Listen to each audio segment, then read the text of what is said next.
York were looking for a goal and then they scored a goal. It's 7-2. I'm miserable now. Hello and welcome to episode 59 of When the Flames Go Up, the ATFC podcast. It's it's a new week. It's Easter soon. The rebirth. Hopefully the rebirth kicks in ahead of the double header on Easter against Sutton and Woking, following Aldershot losing 7-2 away to York City. Just another call for any stories, any voice notes, any things you want to mention about your day out to Wembley on the 11th of May, how you getting there, who's coming with you, and anything else. Any kind of mention of Wembley, old Wembley, perhaps. Any of those stories. We're going to piece them all together for a Wembley special in the week before the final. So yeah, send them all into atfcpodcast@gmail.com. Alternatively, I will probably put a post on Shots Web and Facebook, so comment under there as well. Nice. It's Ian and Julian on the pod. It cut off a bit at the end because I got carried away talking about a certain club. Stay tuned to find out what club I was talking about. Enjoy the episode. Up the Shots. So the Shots have had their two biggest defeats of the season in the last couple of weeks. York away on the 29th of March was a 4-0 defeat, and York a 7-2 defeat on tour of duty. A little trend is developing with conceding 7 and it being the tour of duty. AFC filed all those years ago. So Widdrington doesn't matter. Any attacking team, sometimes you will concede 7. Ollie Pearce, as we discussed, he's got to 30 goals after me kind of saying, "Oh, come on, he needs some penalties to get him there." So yeah, let's discuss it. Ian, you were worried on last week's pod. Probably, I think you were the only one on the pod that was slightly worried that we might be in the way of thumping. And so it turned out. What were your thoughts on that game at the weekend? Yeah, I was worried, but equally, I generally thought we would, be up for the challenge and manage to keep it respectable. But sadly, yeah, it wasn't to be. As I said, Pearce, various goals from all over the thing, but yeah, we didn't defend well, and we very much contributed to a downfall. Missing penalties. I know we converted one on the rebound, but yeah, scoring a penalty might have helped. And of course, Cameron Hargreaves being sent off with over half an hour to go. So uphill task, and York really, really made the most of the chances and made us look a bit silly. Yes, yeah, they did. Yeah, and I guess the main moment for me really, if we were getting back into that game, was the goal conceded straight after us scoring just before half time, way into injury time. Julian, I'll come to you. What are your thoughts on that and the rest of it? Yeah, hi Will. Hi Ian. I just think that it was certainly a bad day at the office, but I think it was a match of moments, wasn't it? I wasn't there, so I was listening to it on the radio. But to go 3-0 down after half an hour, you're having those thought processes of, is it going to be a cricket score? And then you get one back, and then you get a second one back, and it's like, okay, so let's just hold on to this till half time. We'll regroup and we'll assess and we'll see what we need to do. And as you said there, Will, the main thing for me was that key moment was when we let that goal in just before half time, and I think that was a bit of a killer blow, really. Second half we sort of stayed in it. Obviously, the Hargreaves incident was the next key moment. Actually, the other one I've just remembered is the potential sending off for the first. I think it was the first penalty or second penalty. Can't remember now. But that for me looks like a sending off when I was looking at the highlights. He's the last man, the York defender, and I would have been really interested to hear the ref's words there as to why he stayed on, because there was no one anywhere near him. It wasn't even It wasn't even a decision that could have potentially gone either way. It was just an obvious red card for me, and that could have changed the whole pattern of the game, and would have if he had been sent off. So it was about key moments, wasn't it? Potential sending off, goal just before half time. Hargreaves then going as well. And again, just a lot of the players just didn't really get to grips with what was happening. I think we went to a back four, didn't we, at some stage in the second half, and that's alien territory to the three young lads at the back. One of the things that keeps appearing in my mind is the sort of gap between the central midfielders and the back three.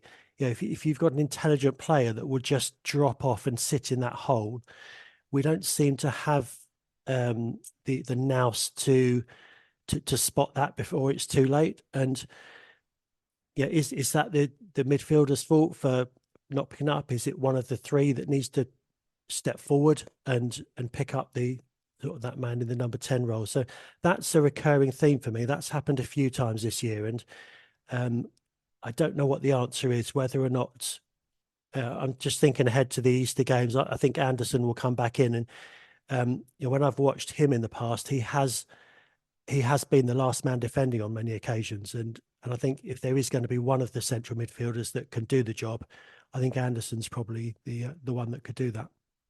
Yeah. So without Cam for is it a free match ban, or is it I'm not sure how it got classified when it came through. Well, I don't think it was violent conduct, was it? So I No, I presume haven't that is seen just anything. Yeah, I haven't seen anything on that, so I don't know. But I would guess he's obviously out for the Sutton game and possibly the Woking one as well. Might just be yeah. the Sutton one. I think it's just Sutton if it's not. It didn't look like violent conduct, but I'm not sure how it was written down by the ref when it got processed. But yeah, presume he's out for Sutton. So yeah, that'll be the interesting quandary for Theo for Tommy Widdrington on Friday to see who he puts in that midfield. But yeah, like you say, I mean, I think the gaps that I saw certainly in the highlights. I know that's easy to kind of see it in little patches and say there was gaps everywhere. I mean, a lot of the goals are kind of slicing through the middle of our defense. I can't remember what game it was at home that we lost. I can't remember it off the top of my head. Whether we're just kind of in the middle of in the middle and able to get a shot off quite easily. But I think, to be honest, like we said, bad day at the office, but also against a York side with that much quality throughout the team. The midfield too there, I think it's Armstrong and Hunt. I mean, I think they're probably the best two central midfielders in the league together against our kind of, toing and froing midfield. You've got Cam kind of trying to run and cover every blade of grass, and then you've got Theo sitting in. I'm not really sure if we've got enough, in that central midfield to challenge. Yeah, I think if you look at the York team on Saturday, it was full of quality, wasn't it? Every bar perhaps two or three, most of those players you would want in your team. So yeah, I think I'd like to see York go up this season. I think they've been really entertaining, and I think they'll do the EFL a credit. And I was reading somewhere today that for York City, their attendances have been the best for 50 years, and they've had the best league placing for, again, same. Ollie Pearce intrigues me. I remember seeing him first of all last year at the England C game and thinking, can he do it in National League? And he obviously can. Can he do it in the EFL? I think he can. I really do. I think he can. He's one of those players that could probably score everywhere and anywhere if he's given the right service. And there's no doubting that York have given him the right service this year. Yeah, the goal to get past when he sprints past Dan Ellison as well. Was that the one on stroke of half time? I can't remember. Or the one just before he just bursts through. He's got that turn of pace, and then to finish that off, he's got a bobbling ball, and then still finds the bottom corner. Yeah, he looked quality. And I think wasn't it Mark White last season when he was banging in all the goals, saying I don't think he's got he's got it or whatever. So shows how much you kind of you're just having a bit of a pop, aren't you, just to see if you can get it right. Throw a load of stuff at the room.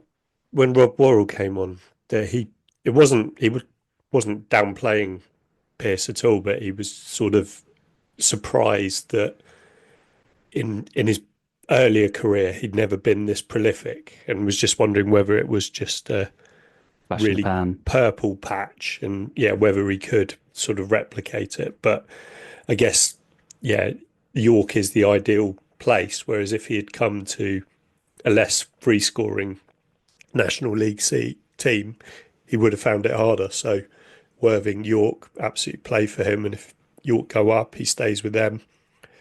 Yeah, there'd be a lot of teams against at the bottom of League Two that he probably would score for fun against.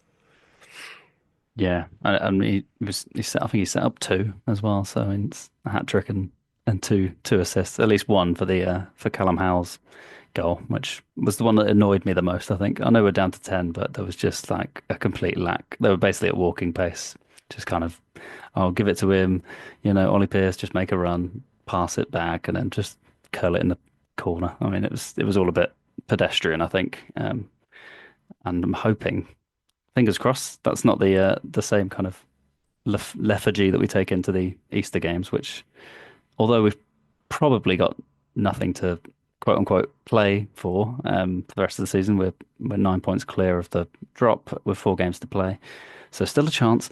Um, yeah, it's important that we go into Sutton and Woking and then Barnet and Yeovil with a bit of momentum to end the season positively, because people probably won't remember January if we lose the next 4.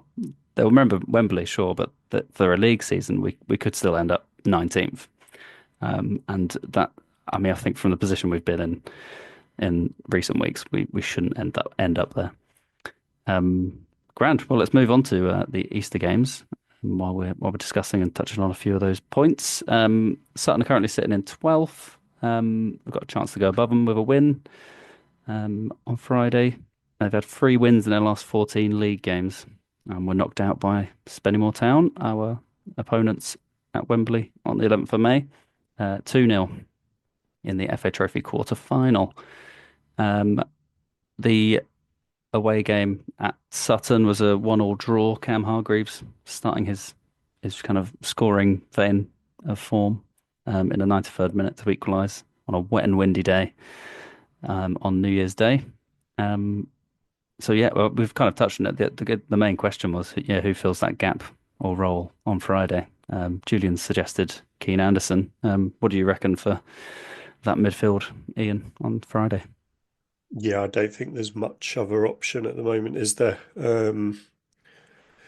Maybe Jones on the wing, Frost with Widdrington. Maybe it's the only other thing I think they could do. But I think, Keane Anderson getting some minutes would be the best possible thing for him. So, that's the way I'd go with this. Sutton home. I suppose in a way it's ended up a bit of a boring mid-table battle, but we're not quite yet mid-table.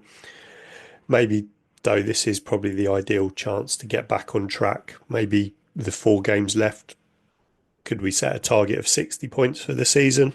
Wouldn't be too bad from where we found ourselves in February. So Sutton at home, I think, is a good game to get back on track.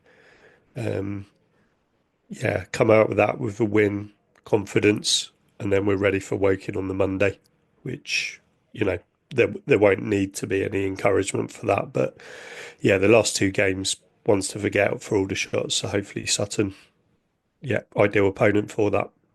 Yeah, they'll be looking for a response. They lost 4-1 to Ebbsfleet at the weekend, which is probably the maddest result I've seen this turn of the year. Julian, how are you feeling about Sutton on Good Friday?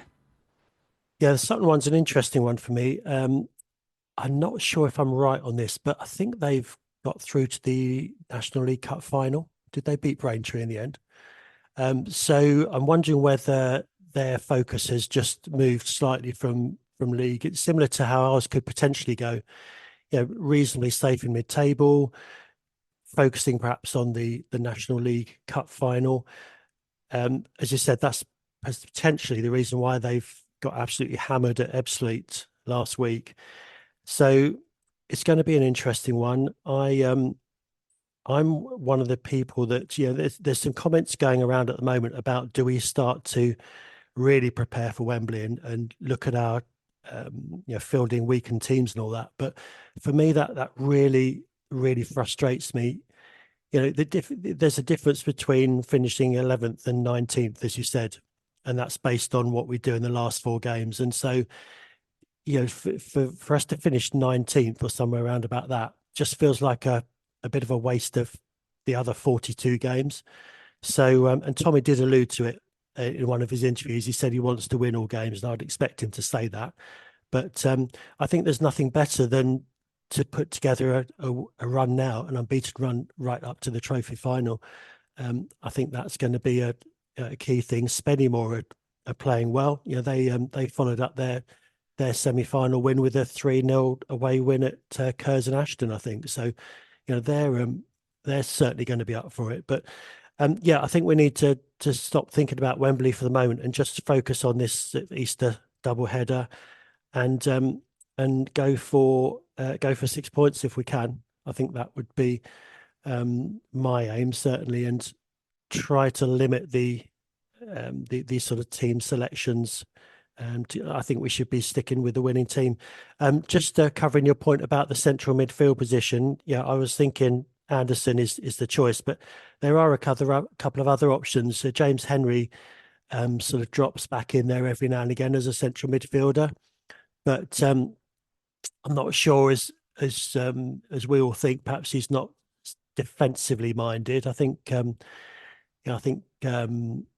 of the goals at York was partly down to perhaps him not getting back quick enough, but we won't hold that against him after everything that he's done this season. So that might be an option. He's played there certainly in the National League Cup games as well.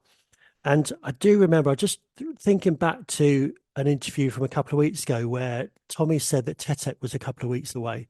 I'm wondering whether this is going to be a game too soon for him, or whether he's back in the reckoning.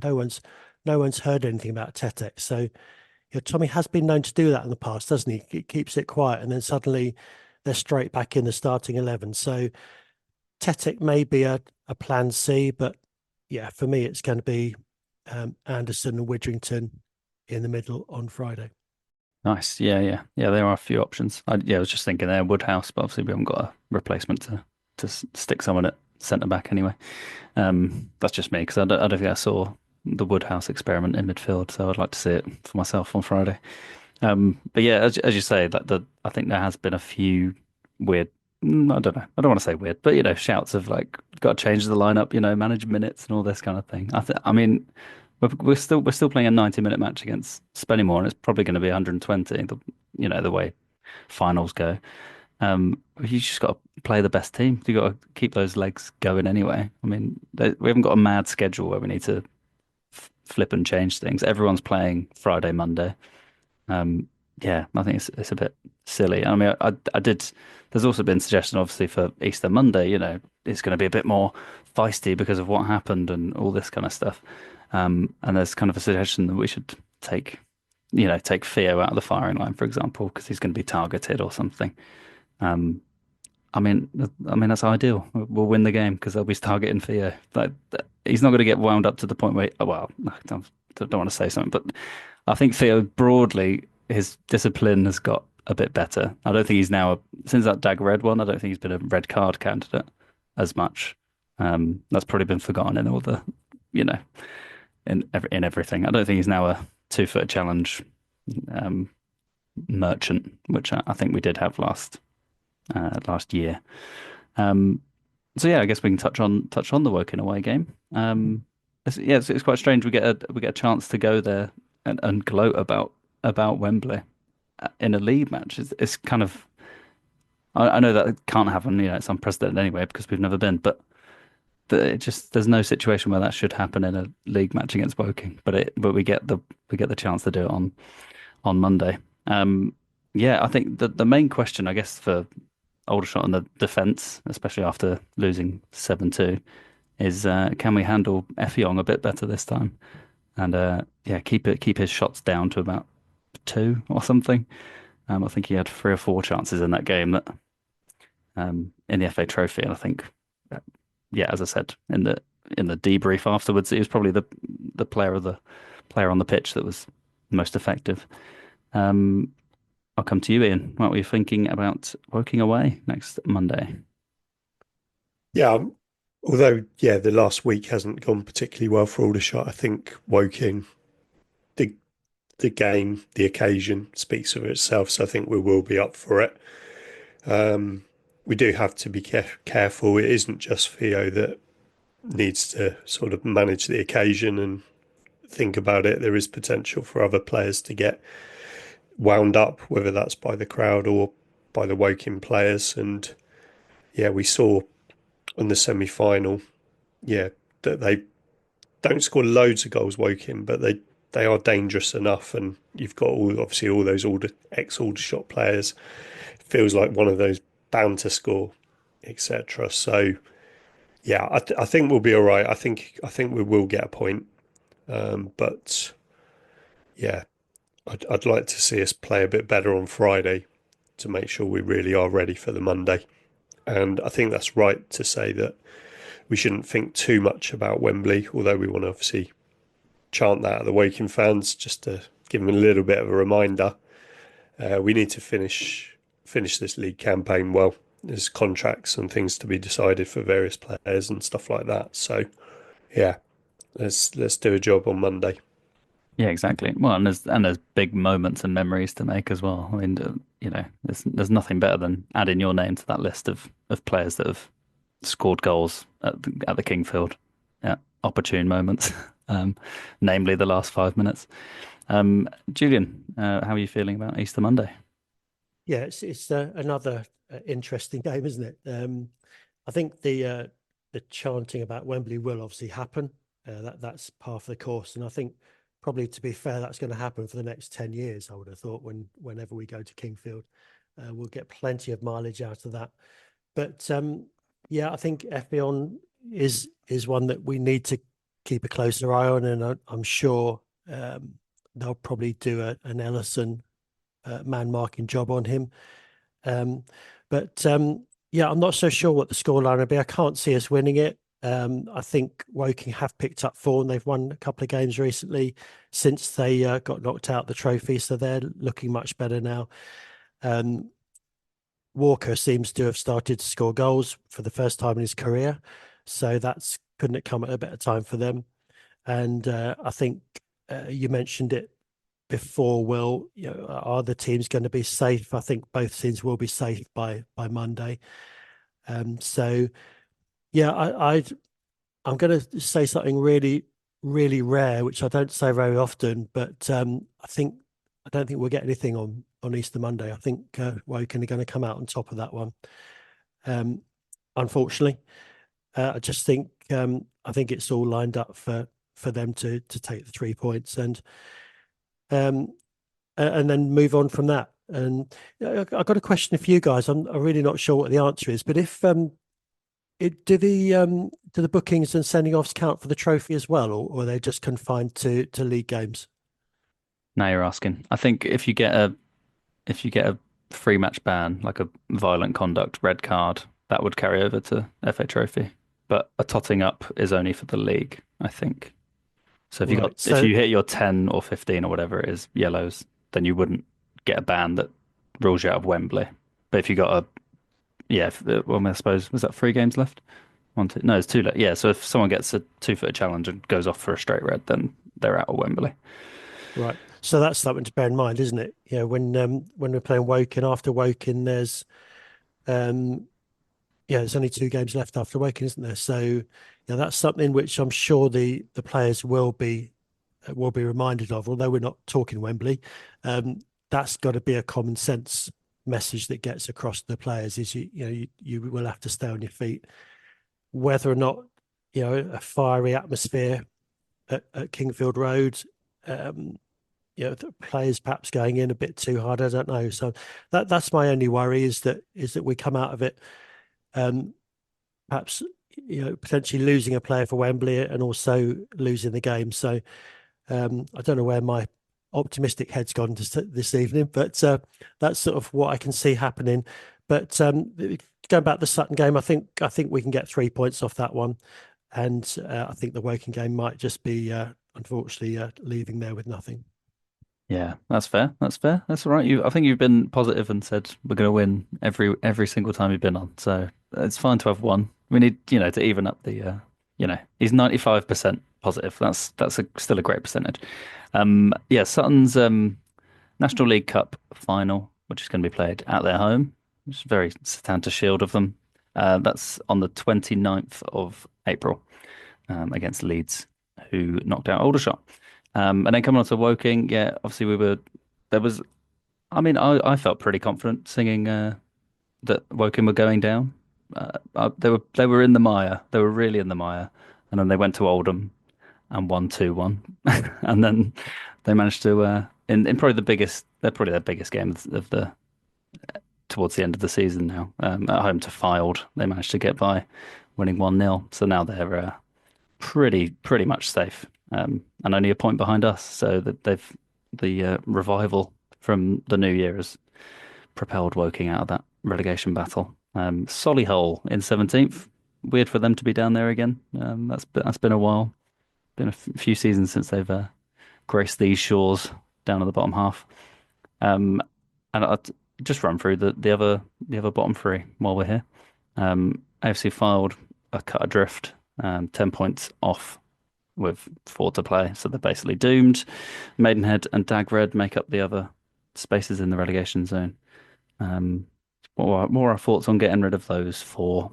Presuming that we stay up, of course, but I mean that's my ideal four. How about that?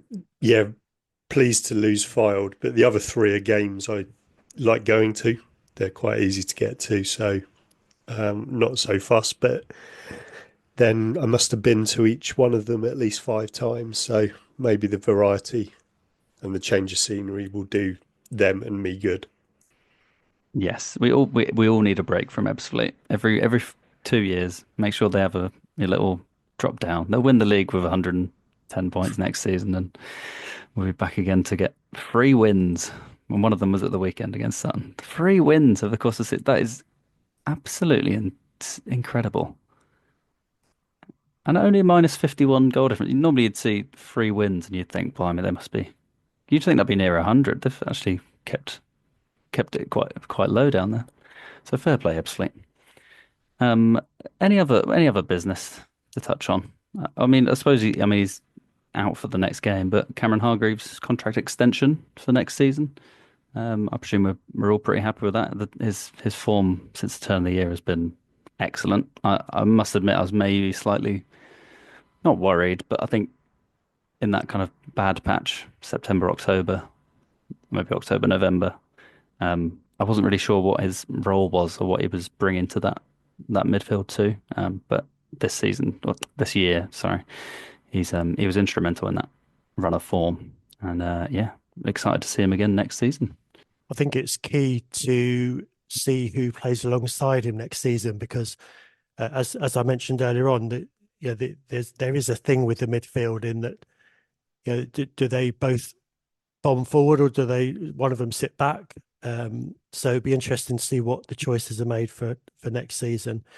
Yeah, just on your bit about the four going down, it looks like coming up for the National South, there's only 3 games to play there, and the top 2 at the moment are Truro and Worthing, which would be amazing if those 2 go up because the National South would be a really tough league to get out of. So, if you've got those 2 going up, you've still got Boreham Wood, Dorking, Torquay, Maidstone, Ebbsfleet. There's a lot of names there that means that if you go down, there's no guarantee that you'll come straight back up again. So even more of a reason that we need to.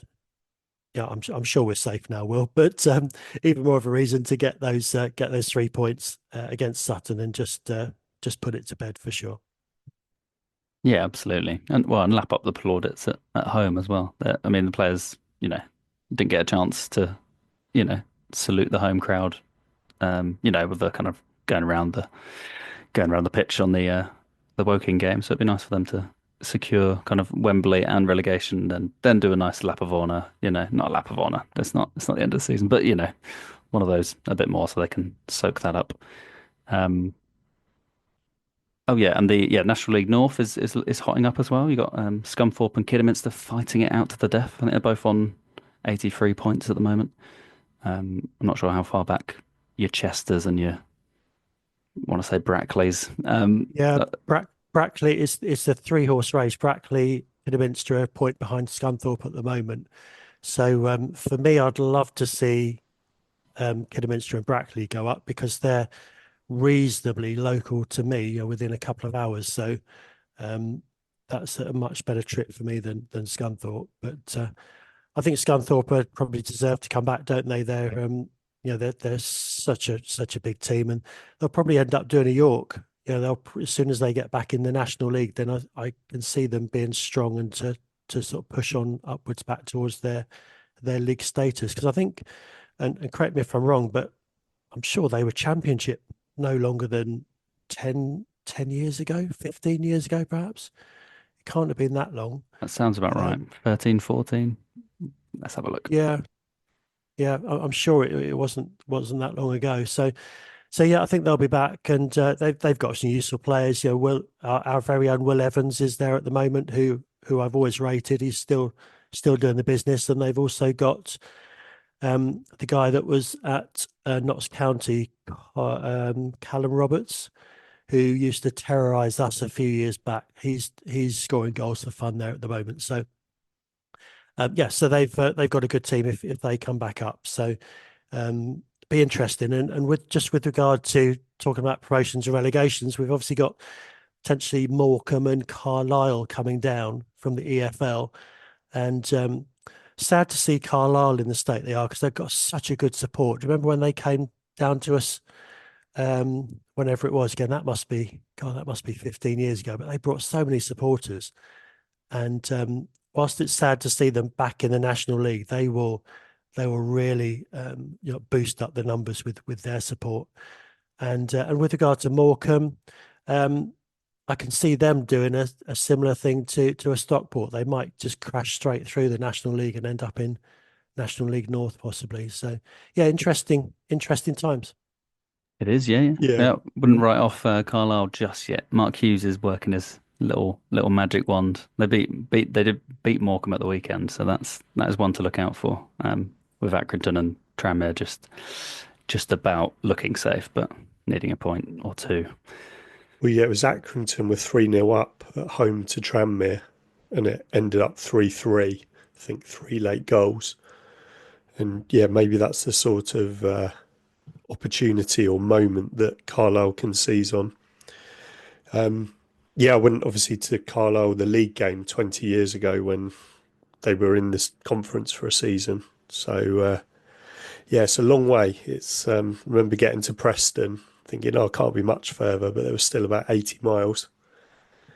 And Morecambe were obviously in our early conference days, one of those teams we seem to play every year and not do particularly well against, but I think they're struggling with an absent owner at the moment. So yeah, I think it's one of those where the relegation could mean that they end up going further. So hopefully not for their sake, but not unthinkable based on what Julian said. Yeah, coming into a league where you've got Southends and stuff still recovering from, well, a kind of an absent owner, I suppose. But that 3-3 is probably the best 3 goals you'll ever score for a comeback as well. In front of the open terrace at Accrington, Tranmere fans going wild, tops off. I mean, it was the perfect comeback. Reminded me a bit of our Bury at home, one that I always think back to. Danny Hilton drilling that one. The Football League, eh? It's even seeing highlights of the Football League, it just looks so Football Leaguey. And obviously seeing so much Tolaj content recently as well, because of Port Vale going on an absolute run. So we'll probably have 2 players that were playing in the National League for Aldershot, probably playing in League One. Potentially Josh Stokes might get a little dabble with Bristol City, but it depends if they do well in the playoffs. I don't know. Saw Haji Minoga playing well as well. He's doing well for Salford. It's just makes you wonder if I know it's pie in the sky, but if we kept all these players, what a team we'd have. Some really good players have left us over the last few years, haven't they? I mean that team on Football Manager, because you'd keep them sweet with some extra money, wouldn't you? And go into a bit of debt. It's easy to do on Football Manager. Keep them together, and then bounce up to League One, I reckon. But such is life. They get snapped up pretty quickly. Grand. Well, let's end it there. We've got less than a minute. Thank you, Ian, and thank you, Julian.